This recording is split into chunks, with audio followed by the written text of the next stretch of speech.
Kita berikan tepuk tangan lebih dahsyat lagi bagi Tuhan kita, Raja di atas segala raja. Kami mengucap syukur pada siang hari ini kami boleh berkumpul memuji menyembah Engkau Tuhan. Kami telah memuji menyembah Engkau, kami mau siapkan hati kami untuk diberkati oleh kebenaran firman Tuhan. Kami percaya apa yang keluar dari mulut Allah tidak akan pernah kembali dengan sia-sia. Kami percaya melalui mulut hamba-Mu ini Tuhan memberkati umat-Mu di tempat ini. Maka mereka menyaksikan secara streaming, mereka juga diberkati Tuhan. Kami mematakan menghancurkan setiap kubu pertahanan yang dibangun untuk menentang pengenalan akan nama Tuhan Yesus. Kami patahkan kuasanya. Allah Roh Kudus, Engkau disambut di tengah-tengah kami. Berbicaralah atas setiap kami. Di dalam nama Tuhan Yesus, setiap kita yang siap diberkati firman Tuhan, Tiberias, Gading Nias yang di rumah, sama-sama dengan bangga kita katakan amin. Kita berikan kemuliaan, tepuk tangan yang luar biasa bagi Tuhan kita. Silakan duduk kembali saudara. Terpujilah nama Tuhan yang telah mengumpulkan saudara dan saya pada siang hari ini. Terimalah salam dari mimbar ini. Shalom Tiberias. Belum semuanya, bisa lebih semangat dan lebih kompak lagi. Shalom Tiberias. Apa kabar semuanya saudara? Tuhan Yesus itu baik, amin. Saya belum melihat tangan-tangan yang bangga punya Tuhan Yesus, bisa lambaikan tangan saudara. Kalau saudara tidak keberatan, boleh jumpai 2-3 orang di kiri kanan saudara. Kasih senyum yang terbaik, bilang sama orang tersebut, saya senang duduk di samping kamu. Ayo bilang saudara. Haleluya, puji Tuhan. Sambil saudara salam kiri kanan saudara, kita akan sama-sama belajar kebenaran firman Tuhan. Tema khotbah saya pada sore hari ini bisa tolong ditampilkan. Tema khotbahnya adalah berani menunggu. Apa tema khotbahnya saudara? Berani menunggu. Suatu hari saya menantikan sebuah final Liga Eropa saudara. Karena kebetulan tim kesukaan saya yang bertanding di final pada malam itu, pertandingannya 02.45 dini hari saudara. Jadi saya jarang begadang, tapi karena itu klub bola kesukaan saya, jadi saya paksain diri untuk bergadang. Saya menanti pertandingan itu saudara. Saya minta tolong istri saya untuk bikinin kopi saudara, dan itu kopi terenak di dunia karena dibuat dengan cinta saudara ya. Kopi tersebut dibuat dengan cinta, dan saya masih tetap ngantuk saudara. Dan istri saya bilang, udah kalau ngantuk tidur aja, nanti nonton besok ulangannya. Bagi kita yang suka bola itu menjadi sebuah hal yang gak mungkin. Saya bilang sama istri saya, enggak, ini sangat layak untuk ditonton. Dan puji Tuhan gak tidur, dan puji Tuhan pertandingan klub kesukaan saya menang dan jadi juara pada waktu itu saudara. Maksud dari cerita saya, kalau kita menanti sesuatu yang kita suka dan kita tahu pasti akan datang dan kita tahu pasti akan terjadi, maka kita menantinya dengan sukacita, bahkan kita rela bayar harga agar kita dapat di titik di mana kita nantikan, karena kita tahu penantian tersebut layak untuk ditunggu. Terlebih lagi ketika kita menantikan Tuhan. Saya percaya setiap kita pasti, setiap saudara lantai atas, lantai bawah, pasti menunggu sesuatu dari Tuhan. Yang sepakat sama saya katakan amin. Saya percaya pasti ada sesuatu yang saudara harapkan. Saya percaya pasti ada sesuatu yang saudara doakan. Saya percaya pasti ada sesuatu yang saudara rindukan. Tapi saya percaya kalau saudara menanti bersama dengan Tuhan, dan kalau Tuhan yang menyuruh saudara menanti, saya percaya penantian saudara tidak akan pernah mengecewakan. Yang percaya kasih tepuk tangan dulu bagi Tuhan kita. Bilang kiri kanan saudara, gak akan mengecewakan. Kita buka satu ayat saudara, sama-sama Amsal 19. Ayatnya yang kedua. Sama-sama yuk kita baca. 3, 2, 1, ya. Tanpa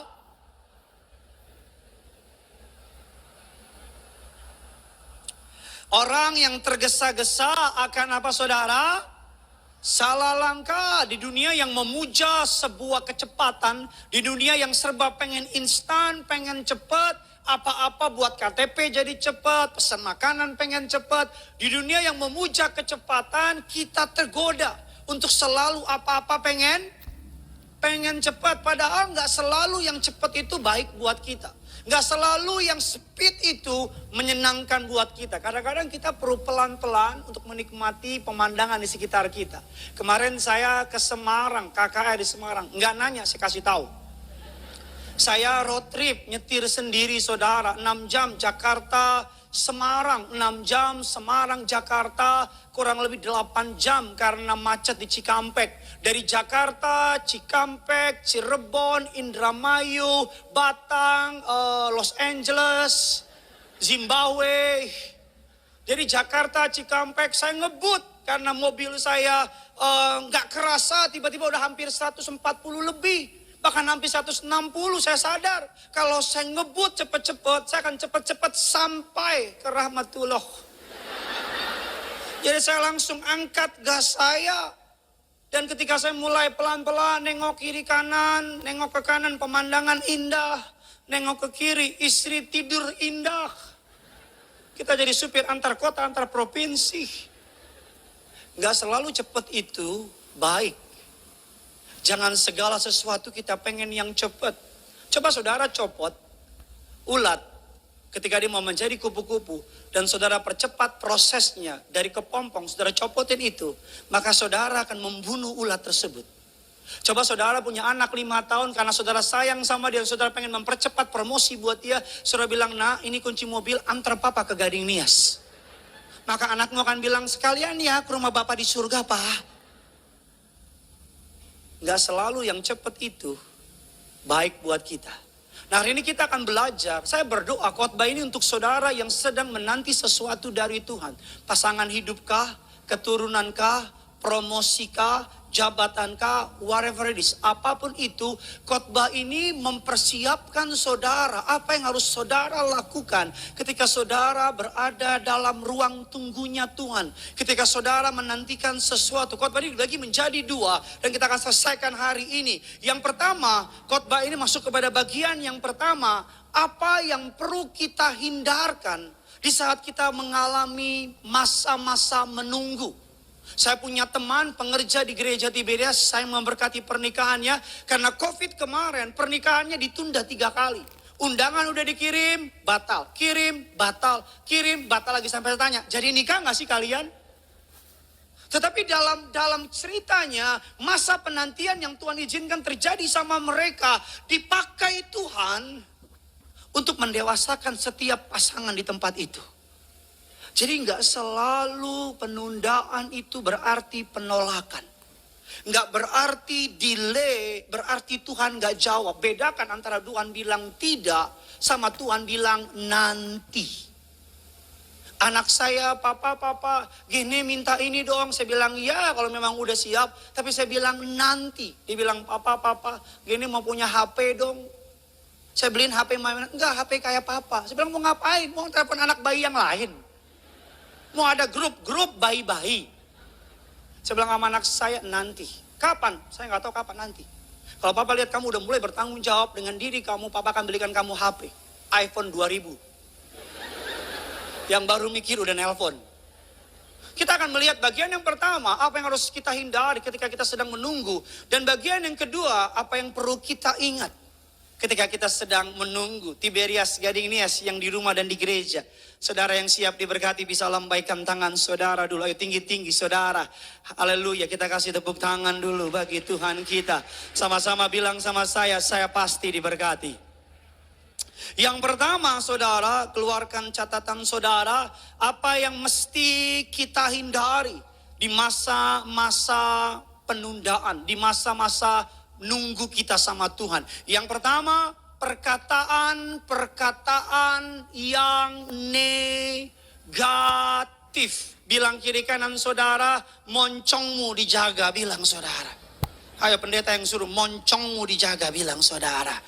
Dalam masa penantian, perhatikan perkataan saudara. Yang setuju bilang amin. Dalam masa penantian, jangan sembarangan ngomong. Jangan bilang, kayaknya Tuhan gak sayang deh.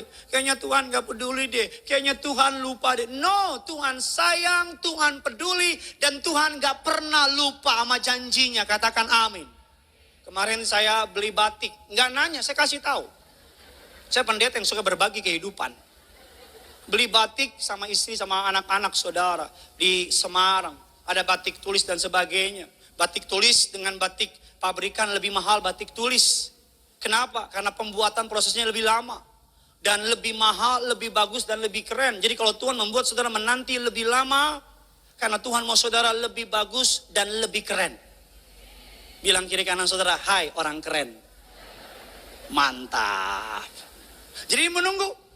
Sambil nunggu batik tulisnya, sambil menunggu saya sama istri, sama anak main, ngobrol-ngobrol, ketawa-ketawa. Kenapa ketawa-ketawa? Happy. Kenapa happy? Karena kita tahu yang kita nantikan pasti terjadi. Kenapa pasti? Karena yang mengerjakan batik itu expertnya. Saya nggak akan bilang, lu bisa ngebatik gak sih? Itu bukan, dia lebih tahu dari saya. Jadi saya menanti dengan tenang, dengan pede. Bahkan saya menanti sambil beli pesen jeruk peres. Jeruknya diperes, dikasih ke saya karena saya ayah yang penuh kasih, rajin menabung dan suka menolong. Saya kasih anak saya dulu, gini, coba dulu es krimnya, jeruk peresnya. Anak saya minum, mbaknya ngeliatin kita, saya tanya, gini, enak nggak? Nggak enak. Terus mbaknya liatin kita, saya bilang gini, gulanya diaduk-aduk dulu. Diaduk-aduk pasti enak. Diaduk-aduk enak nggak? Nggak enak. Saya minum, bagi saya enak mbak. Sambil menunggu saya sama istri sama anak saya, kita menanti. Kita nggak ngata-ngatain yang buat batik itu. Karena kita tahu dia lebih tahu apa yang sedang dikerjakan dibanding saya yang nggak tahu apa-apa. Ketika saudara sedang menanti tangan Tuhan ada dalam hidup saudara, jaga mulutmu. Jangan ragukan kuasanya, jangan ragukan kemampuannya, bahkan jangan pernah ragukan kasihnya atas setiap jemaat Tuhan di tempat ini. Kalau saudara ingin bahagia, dia lebih ingin lagi saudara bahagia. Kalau saudara rindu diberkati, dia lebih rindu lagi saudara diberkati. Yang kedua, apa yang perlu kita hindari di masa-masa penantian kita? Yang pertama, perkataan-perkataan yang negatif. Yang kedua, sikap hati yang salah. Jangan sampai kita berpikir Tuhan sengaja bikin kita menderita. Jangan sampai kita berpikir Tuhan gak mau kita bahagia. Sikap hati kita harus benar, tulus, lurus, dan percaya. Allah membuat segala sesuatunya untuk kebaikan kita. Katakan amin. Sebagai contoh, saya bisa lihat saya ke depan. Ada satu orang wanita, anggap aja kembang desa, di Gading Nias, dikejar oleh dua laki-laki. Wanita ini sebut saja namanya Juleha. Kalau ada nama Juleha, mohon maaf, ini tidak ada maksud saudara. Juleha dikejar oleh dua laki-laki. Pengejaran pertama, Juleha nggak mau. Pengejaran kedua, Juleha nggak mau. Ketiga, Juleha tetap nggak mau. Keempat, kelima, keenam, Juleha nggak mau. Pengejaran ketujuh, laki-laki yang pertama tetap mengejar, laki-laki yang kedua berhenti mengejar. Kalau saudara jadi Juleha, siapa menurut saudara yang paling tulus, paling sayang, dan paling setia sama saudara?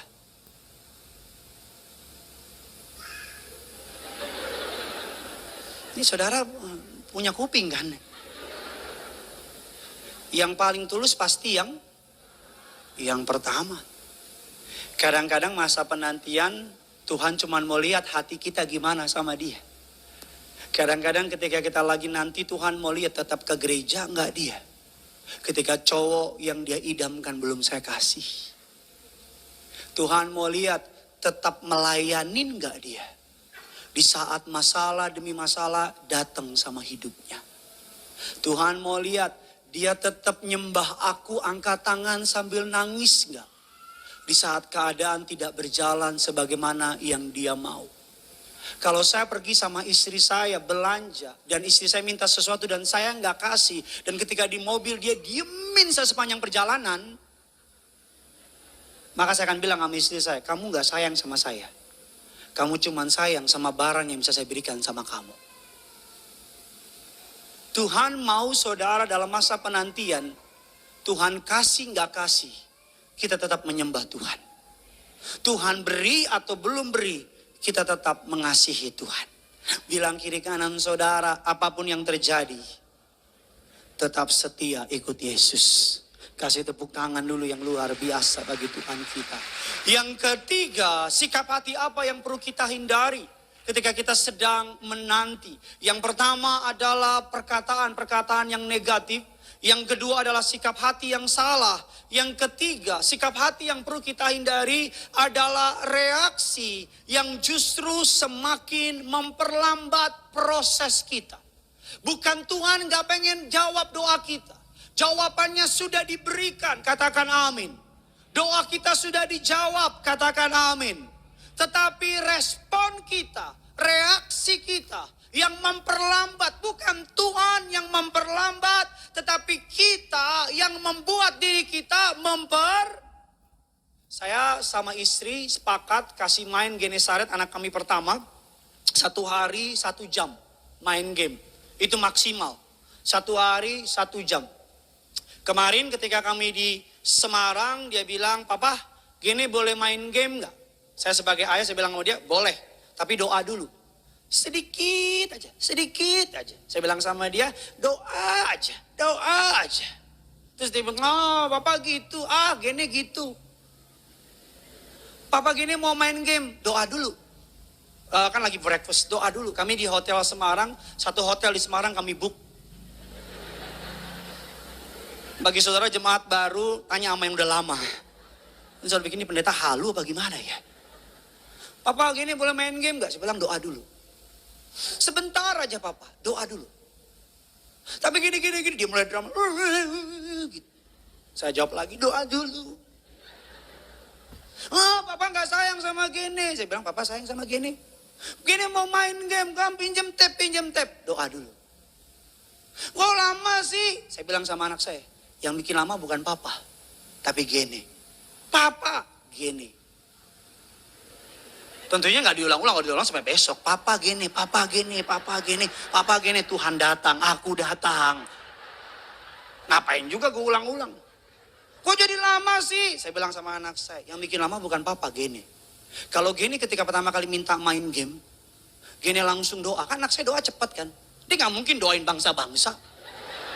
Oh, dia doa, "Tuhan berkati bangsa Indonesia, berkati pemilu 2024, jaga Jakarta." Saya kaget, itu Tuhan Yesus bukan anak saya.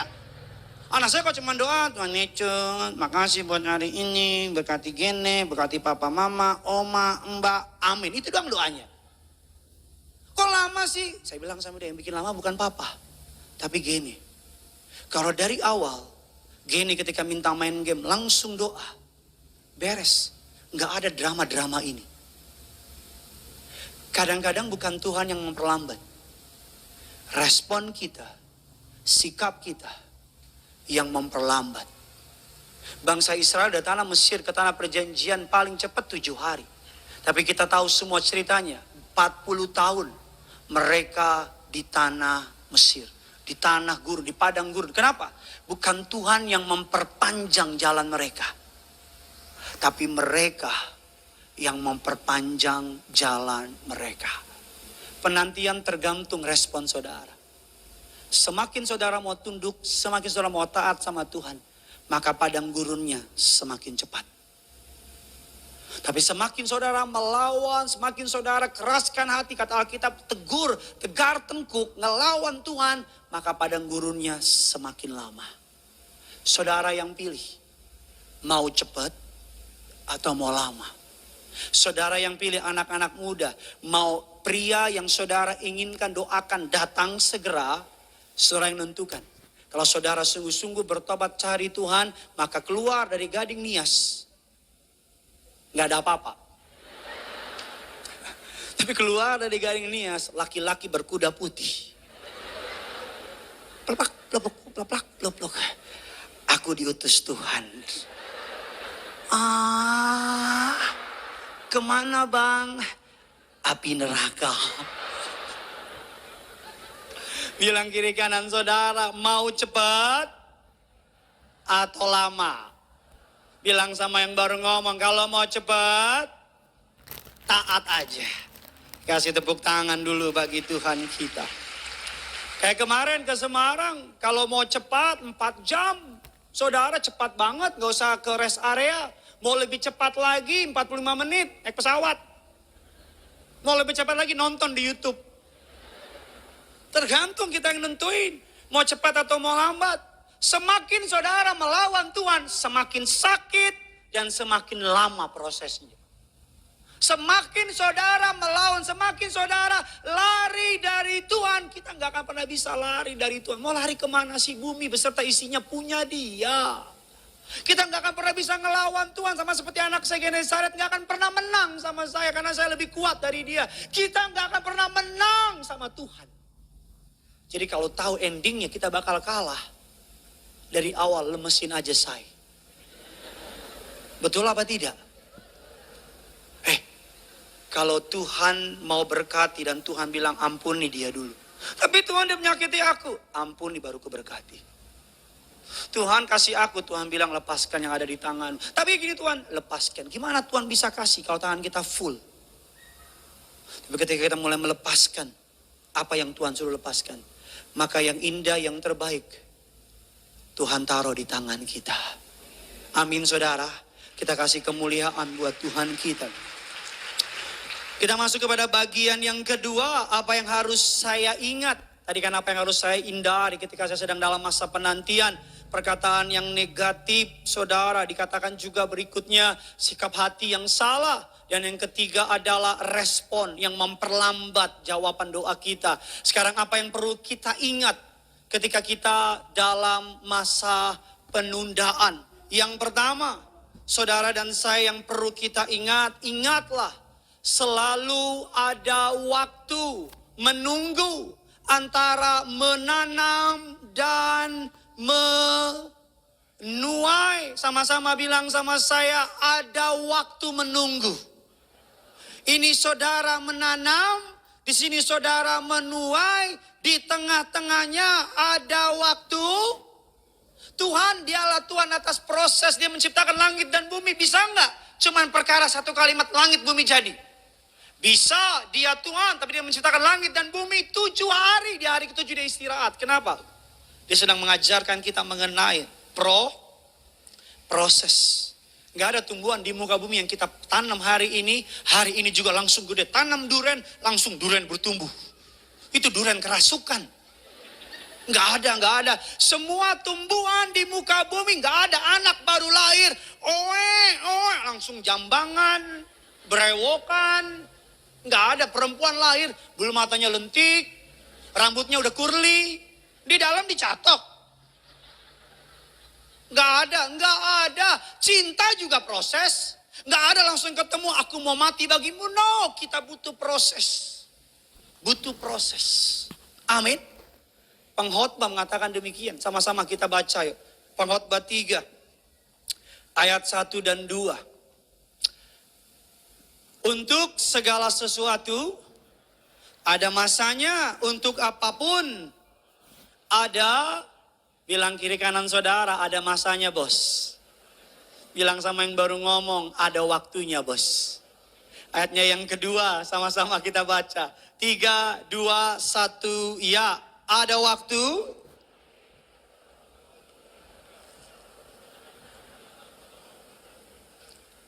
Ada waktu mencabut yang, ayat yang ke-11, kasih keras suaramu. 3, 2, 1, iya. Indah pada waktunya. Bahkan dia memberikan kekekalan dalam hati mereka. Tetapi manusia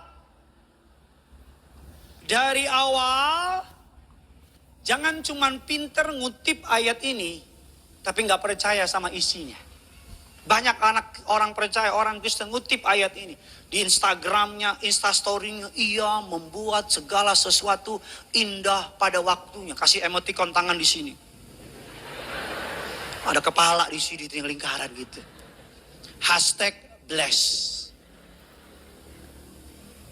Tapi kalau sudah gak percaya, buat apa? Ia membuat segala sesuatu. Sekali lagi, ia membuat segala sesuatu. Ia membuat segala sesuatu.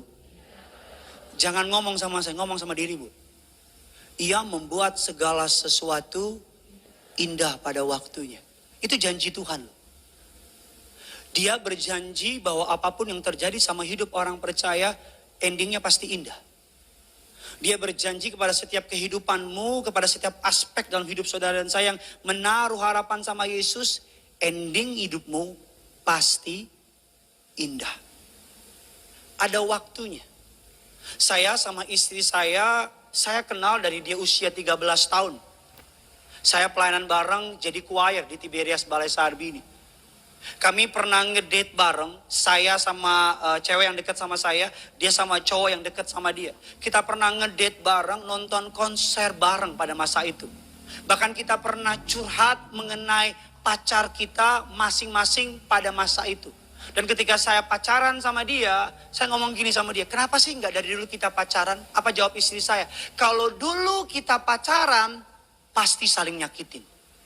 Kenapa? Karena dulu kita nggak siap. Dulu Gideon sok kegantengan dan Amanda sok kecantikan. Dua orang sok-sokan pacaran akan jadi hancur. Dulu kita berdua gak siap. Kalau dulu Gideon sama Amanda pacaran di masa yang mereka belum siap, karakter saya belum dibentuk oleh Allah, karakter Amanda belum dibentuk, takut akan Tuhan belum dibangun di sana, kematangan belum di sana. Kami masih bermain di kedangkalan pada masa itu. Kami belum main di kedalaman. Kami masih ikut Tuhan di permukaan. Kami masih lihat orang dari mukanya doang. Kami belum ngerti apa yang sebenarnya tentang cinta. Kalau kami dulu pacaran, bubar jalan. Dan mungkin hari ini saya menjadi pendeta yang masih jomblo di sini. Dan banyak orang tua, Pak ini anak saya. Kok Pak Pendeta tahu dulu sebelum menikah tiap minggu orang tua bawa anaknya, Pak ini anak saya Pak. Saya padahal nggak nanya ini anak siapa. Anak saya masih single loh Pak, udah sarjana. Terus kenapa Pak? Siapa tahu Pak Pendeta pengen. Ketika saya sudah siap, Manda udah siap. Tuhan lihat di surga. So siap dorang. So siap mereka. Malaikat cinta. Siap kata malaikat cinta. Kasih benih-benih cinta ke mereka. Maka malaikat bilang, shh. Saya lihat istri saya, Amanda. Kok cantik ya. Anak, ketika saya lagi ngopi berdua sama dia. Di coffee shop. Saya lihat dia beda. Saya bilang, cantik ya adik gua. Anak Tuhan, Tiberias, sama-sama ngefans sama Papa Riaji, sama Ibu. Kenapa nggak dia ya? Mulai sadar dulu nggak sadar-sadar loh. Lu nengok ke kiri kanan, siapa tahu jodohmu di depanmu sekarang loh. Kalau depanmu bapak-bapak, bukan dia maksud saya. Nanti ada bapak-bapak, adek. Bapak-bapak kegeeran lagi. Om walaupun tua, hati om muda loh deh. Jangan gatel om di sini om. Yang pertama, ada waktu antara menanam dan menuai. Ada waktu. Di tengah-tengah ini, biarkan Tuhan bekerja. Saudara tahu pohon tebu? Kalau nggak tahu gini-gini aja nggak apa-apa saudara. Pohon tebu setahun, 2 tahun, 3 tahun pertama saudara akan menanam pohon tebu. Saudara nggak akan melihat dia bertumbuh. Karena pohon tebu pertama kali bertumbuh ke dalam. Kalau kita menanam pohon tebu tanpa mengerti maksud atau bagaimana fungsi pohon tebu itu, kita akan kecewa. Kok nggak tumbuh? Kok nggak tumbuh? Kok nggak tumbuh? Padahal sebenarnya dia sedang bertumbuh tapi di dalam, agar ketika pohon tebu mereka udah kuat di akar, mereka naik ke atas, maka ketika ada badai, pohon tebu akan bisa ikut goyang. Karena dia menguasai tai chi.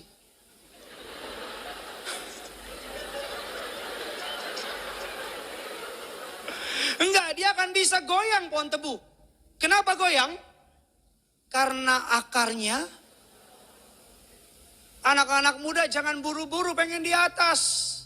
Kalau dasarmu belum siap, dasarmu belum kuat, engkau di atas cuma untuk jatuh.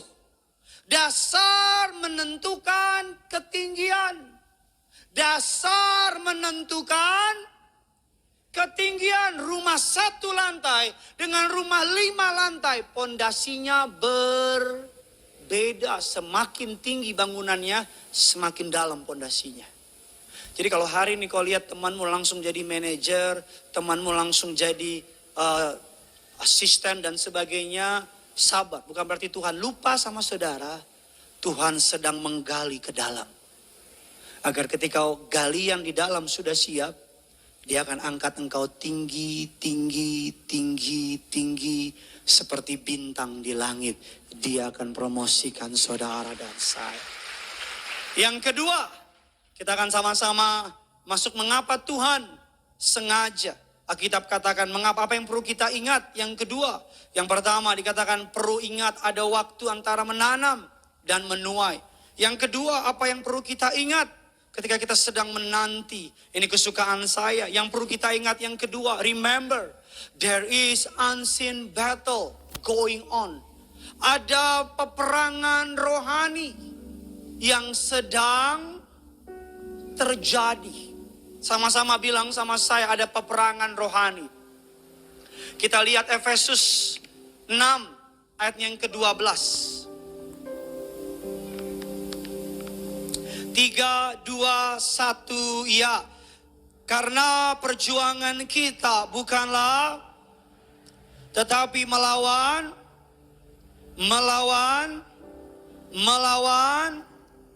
penghulu-penghulu dunia yang melawan roh-roh jahat.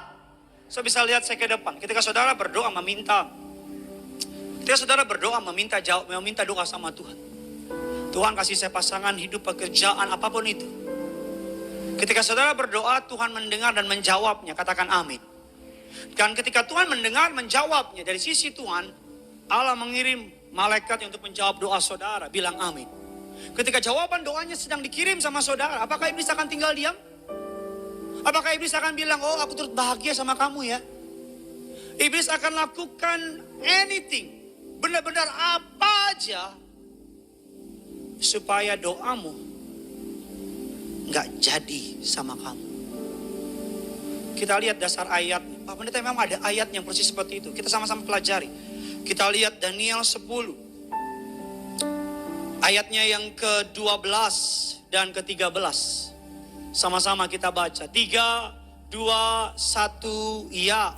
Lalu katanya kepadaku, janganlah takut Daniel, sebab telah didengarkan perkataanmu sejak hari pertama engkau untuk mendapat pengertian dan untuk di hadapan Allahmu, dan aku datang oleh karena dari hari pertama Daniel berdoa. Kitab mengatakan Allah sudah dengar dan Allah sudah menjawabnya. Katakan amin. Dan Allah memerintahkan Gabriel, saudara, untuk menyampaikan jawaban doanya. Kita lihat lagi di ayatnya yang ke-13.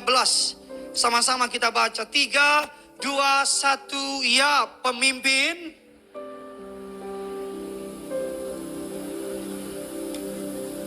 tetapi kemudian Mikael, salah seorang dari pemimpin terkemuka,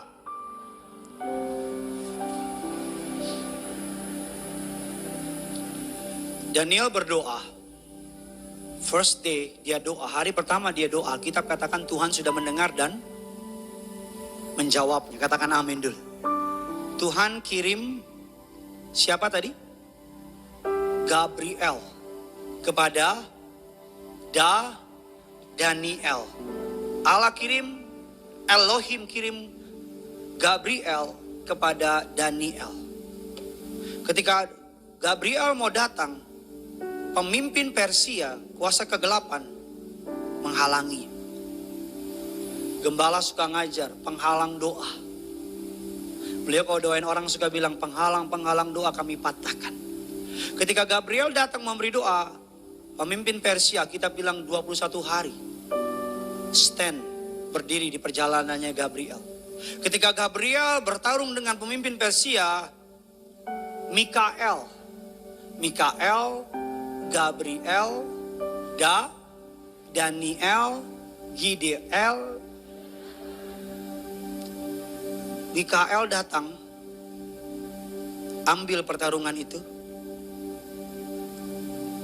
dan Gabriel terbang ke Daniel untuk memberikan jawaban doanya Daniel. Tahukah saudara bahwa iblis benci banget sama Allah? Dia benci banget sama Allah. Tahukah saudara bahwa iblis gak akan pernah bisa menang sama Allah? Dan iblis gak akan pernah bisa nyakitin Allah. Tapi iblis tahu dengan pasti, kalau dia gak bisa menyakiti Allah, dia dapat menyakiti Allah dengan menyakiti yang paling dikasihi oleh Allah. Yaitu siapa? Seluruh orang di gedung ini. Saudara dan saya. Kalau saudara mau menyakiti saya, paling gampang. Sakiti anak saya, maka saya akan paling sakit. Kalau saudara tahu, saudara anak Bapa di surga. Ketika di Taman Eden, Adam dan Hawa baik-baik saja. Semuanya tersedia, berkat yang indah Tuhan siapkan. Iblis gak suka. Iblis menyusup sebagai ular. Supaya apa? Allah atau manusia berontak terhadap Allah. Kemarin saya baptisan di Semarang. Atas anugerah Tuhan yang dibaptis bisa sampai ratusan. Kita kasih tepuk tangan dulu bagi Tuhan kita. Ketika mau selesai baptisan, saya sama rekan saya Pendeta Jeffrey, kami yang baptis, dipercaya oleh gembala. Udah mau selesai, tolak dusta, tolak tipu perkataan saya. Beberapa orang Semarang juga nonton. Teman saya juga, Renali juga ada. Lagi baptis, terus ada seorang perempuan di kolam baptisan matanya melotot. Udah pasti kerasukan setan. Nggak mungkin jemaat melotot sama pendetanya di kolam baptisan. Kalau melotot beneran saya tenggelamin, jangan diangkat. Tenggelamin sampai hari kedatangan Tuhan. Jadi melotot gini. Kita kasih minyak. Wah! Perempuan, wah, langsung dia bahasa daerah. Ini punya beta, ini punya beta. Ini punya beta. Ose kamu apa? Ose kamu apa? Nunjuk ke saya. Ose kamu apa? Mata melotot. Ini punya beta yang jaga dari kecil. Kamu ose, kamu apa? Kamu apa? Dia lihat saya melotot tangan gitu. Kamu apa? Kita harus punya iman. Kalau kita nggak punya iman, maaf Bung, salah orang. Silakan lewat Bung. Bisa bubar gereja.